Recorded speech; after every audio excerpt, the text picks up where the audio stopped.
Today's uncut YouTube video is going to be my recommendations for anyone that is a videographer or looking to get into the video production industry. The cameras that I would recommend you buy in 2025. So just right off the bat, I want to say this is not going to be a video about all the latest and greatest, the newest gear. I don't have enough experience with those cameras. I'm just going to share from a very realistic point of view and what has actually helped me in my business get to where I am today. And for those of you who don't know me, my name is Alex O. I'm a filmmaker, a video producer, and content creator. And so welcome to my YouTube channel. If you're back, welcome back. So here's how I want to break down today's video. Right off the bat, I'm gonna share the mentality that has really helped me in my business and what has also hurt me in my business. And then after that, I'm gonna follow up with some recommendations. If you're looking at some cameras, what I would recommend you to look at. And they're all going to be used options. So if you're not comfortable buying used, I would definitely say, this video is probably not going to be for you. But also, if you're open to it, I do want to say that I've had great experience buying used equipment. And now, I know what to look out for when I'm buying used from, when I'm buying privately, like on Craigslist or Facebook Marketplace. But now there's a lot of used websites like MPB, KEH, even Adorama and B&H have their own used section. And I'm also a huge fan of buying open box. If it saves you $100 to $200, why not? So right off the bat, let's talk about my personal story of how I've upgraded cameras. So I started off my career on a Canon 50D, which I bought used on Craigslist, and I remember I had to hack it with Magic Lantern to get it to shoot any sort of video. From there, I moved on to a Canon 5D Mark II, which I was able to buy used as well, off of some guy in Craigslist. And this was back in 2013 during my first year of college as a freshman at UCI. That's when I started to book weddings and start charging. I think very early on, I was probably making anywhere between $300 to $1,000 for a wedding, like a full day shoot.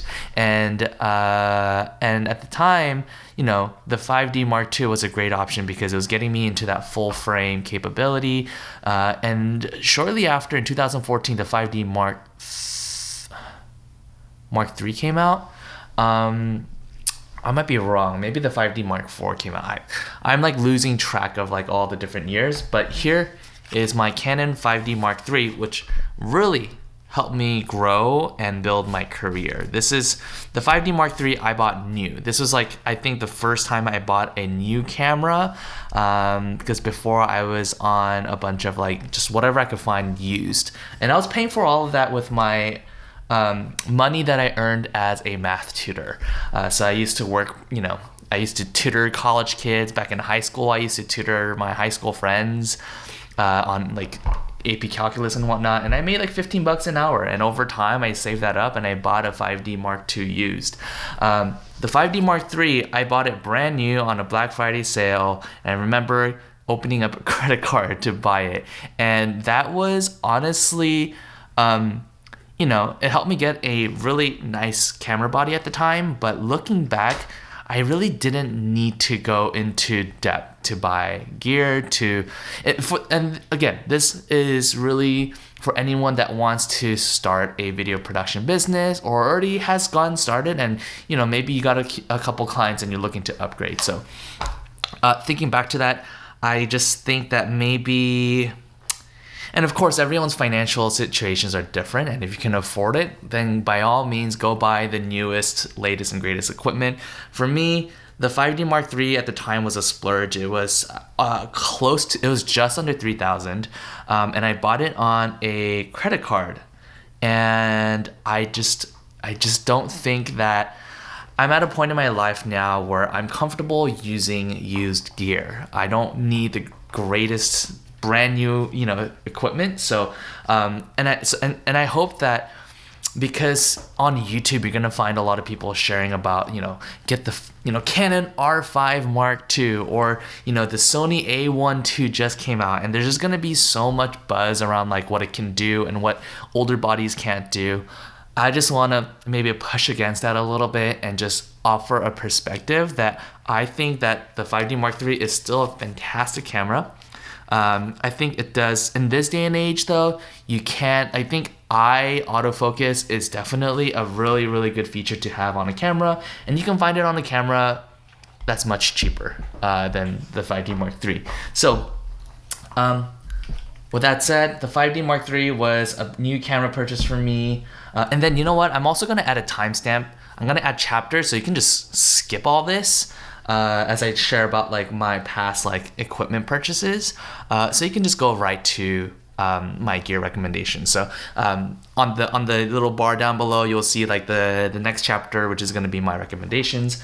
But yeah, going into lens options, I got the Tamron 24-70 because I remember that this came out with image stabilization built into the lens, and I thought, wow, what a great lens. It was, I think I got it for $900 brand new. That was another brand new purchase.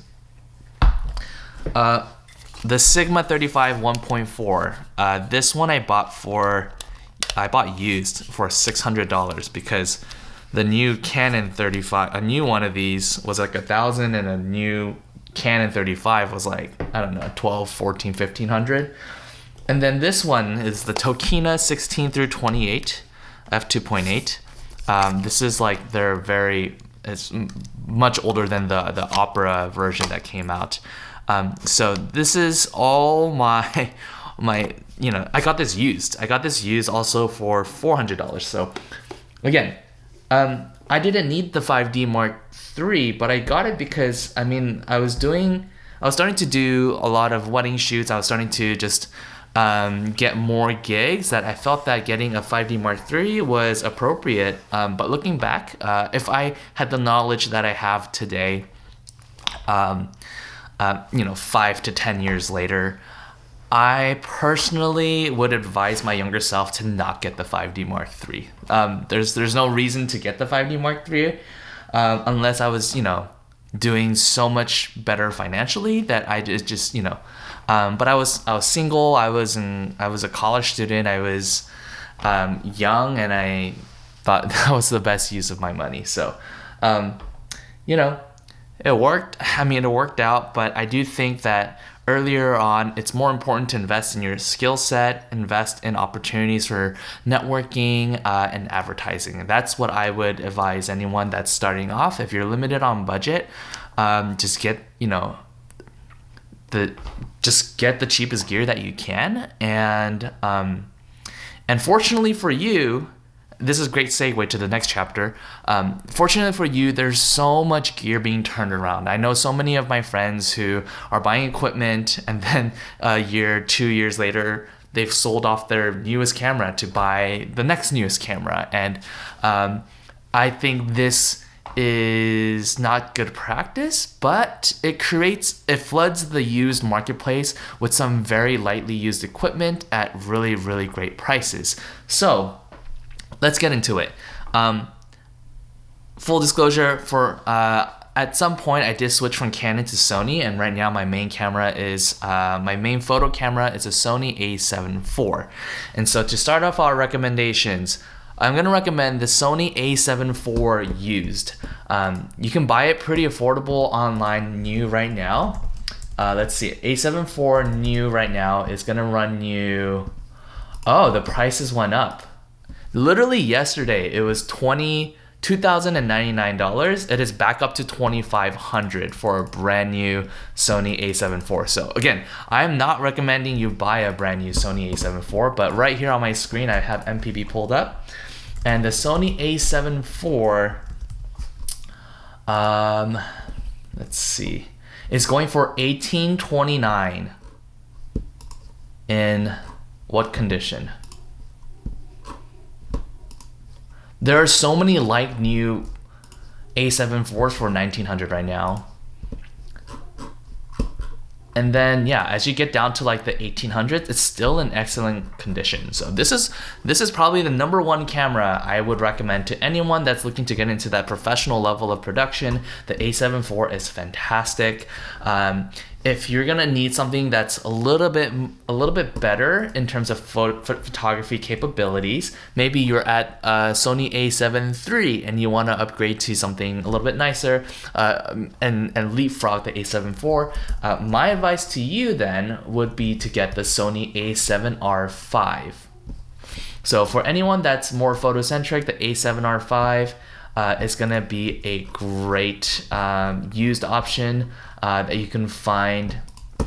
Let's see, A7R V. A brand new one runs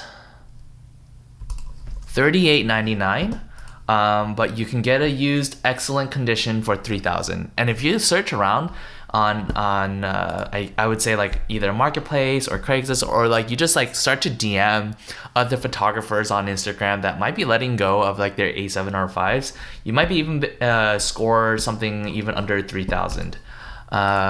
Okay, so and then the last one that I would recommend, if you're looking to get into video production, maybe you are doing not so many photos, but you're just more so looking to get into video, I would say A7S III is my recommendation for anyone looking to get into video, because you can get one as low as $22.79 used. And these are prices that I am finding like literally on mpb.com. So $22.79 will get you a good condition A7S III.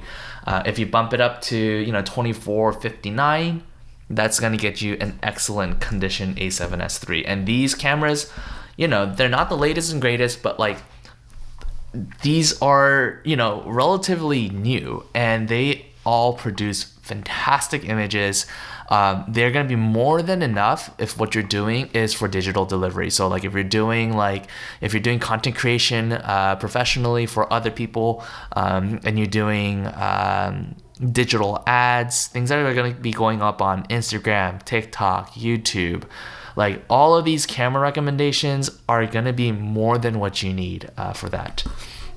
Now, when you get into more so, I would say like commercial and documentary, there's definitely, you're going to have to start looking at maybe more cinema level equipment and spend a little bit more. But again, this video is not for people looking at those options, but I would say in terms of affordability, Sony has really, really done a good job in the last 5 years. And now let's look over at the Canon side of things. And this is kind of where I am looking into potentially selling my Sony A7 IV and getting on the Canon system. My first recommendation would actually be the Canon R5. It's actually crazy how much an R5 is going for right now. You can get, let's see, you can get a like new Canon R5 for $21.79 on MPB. That's nuts. Let's see, if I kind of scroll down and look at the cheapest options, maybe not the cheapest, because then you're gonna run into high shutter count or kind of pretty bad condition, like physical condition, cosmetic condition, but you can still get a good condition. See here, excellent condition R5 for $20.79. Canon R5, like this thing shoots 8K RAW, it shoots 4K 120, 4K 60, like the 4K 60 is uncropped. You're gonna get, your beautiful Canon colors that everybody loves. You're gonna get 45 megapixels on a camera like this. So that's why I am considering an R5 for 2025. And the way that I would actually do it is I would sell my A7 IV and then I would get R5.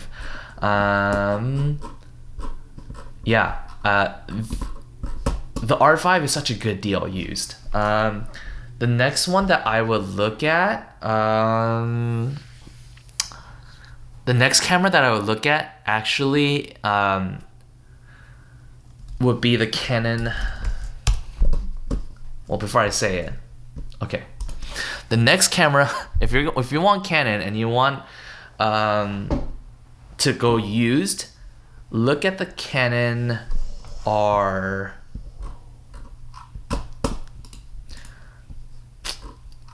Let's see. The Canon R you can get in good condition for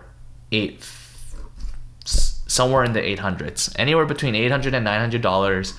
You can get a good condition Canon EOS R. I believe this one has like a 30 to 32, somewhere around there, megapixels. If you kind of look around a little bit more, you might be able to score one a little bit cheaper than 800, especially because like the Canon R has been out for quite a while, and its video features are quite limited. But if you're looking to be mostly like taking photos, the R, I used to have the Canon R, and it is a fantastic camera, and it's full frame. To be able to get a Canon full frame camera for right at $800 in good condition, I think is a fantastic buy. I will say, at this price point though, then you're starting to you're gonna have to start to weigh out differences of like, you know, getting something like this or getting something that's maybe in that APS-C region, and for new. I would say, you know, Canon has come out with some really cool cameras like the R8, as well as the R6 Mark II being on, like, you know, I think the Refurbished deals on Canon's Refurbished websites are really, really great deals. And I would definitely, if you're looking to buy, let's say you don't want to buy new, but you're open to buying refurbished, that is a great route to go as well. So, yeah, that would be, I mean, those would be my recommendations. On the Sony side, it's going to be the A7 IV, A7R V, A7S III, and then on the Canon side, it would be the Canon R5 or the Canon R. I would say if you're looking to buy new, maybe I need to do another video for that, but let's shift gears a little bit. So now that you know kind of my recommendations for what I would say you should buy in 2025, I think the mentality that has really helped me over the years is to spend less and less on equipment. And I treat equipment like an expense. I think a lot of people like to talk about gear as an investment. I just don't agree with that at all. I think investment, what you invest into, it has to grow in value, right? Investments are things like if you invest into yourself, so just things like education, whether that be a program or a degree or a certification, things that make you look better, things that make you more knowledgeable and capable, that is an investment. Buying equipment is an expense because you use it, they're tools, and they depreciate over time, just like cars, right?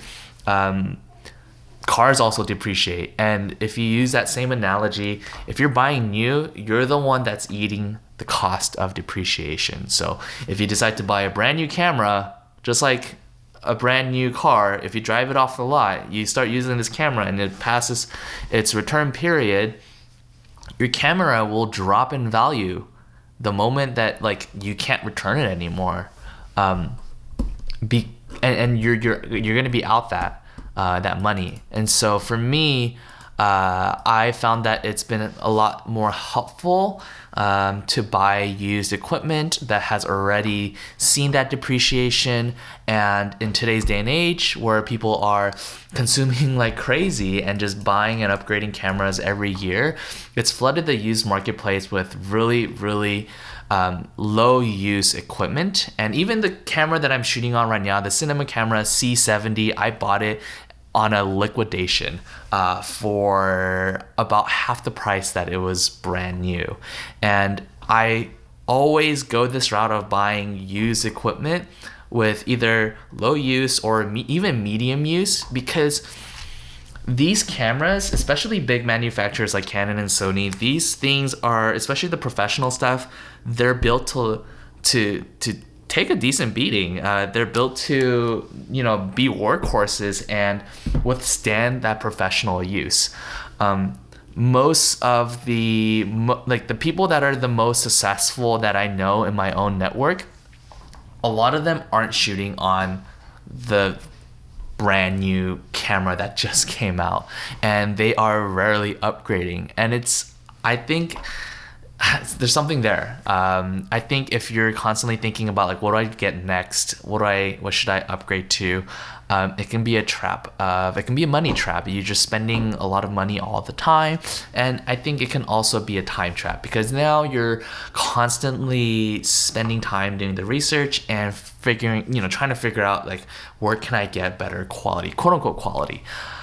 I encourage you to spend more of that time on yourself, more of that time networking with other individuals, going out to get more experience, going out to shoot more. And I think that will really help you in this new year, 2025, to see more growth in yourself and in your channel and in your business. And that's the best piece of advice I can leave you with at the end of 2024. And I'm going to end the video here. So, please, if there's any questions or comments that you have, leave down below. I love engaging in conversation. If you would like to have more of like a one-on-one, my DMs are open on Instagram. You can find me on Instagram.com/itsalexo, ITSALEXOH. And yeah, I hope this video was insightful. Let me know what you think.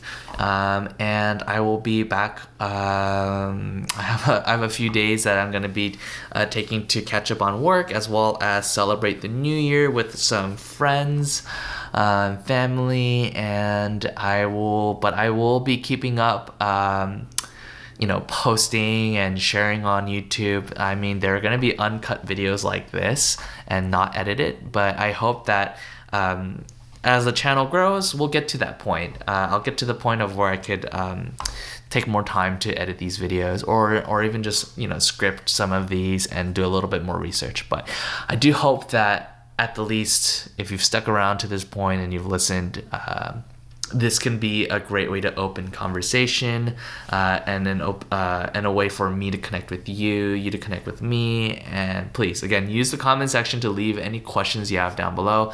I love being a resource. I'm not really here to sell you anything. I have a thriving video production business that funds my life, as well as other projects that I work on. So I am, I don't think I have any links to leave down below for this one, but I have no monetary gain from having you buy these used cameras.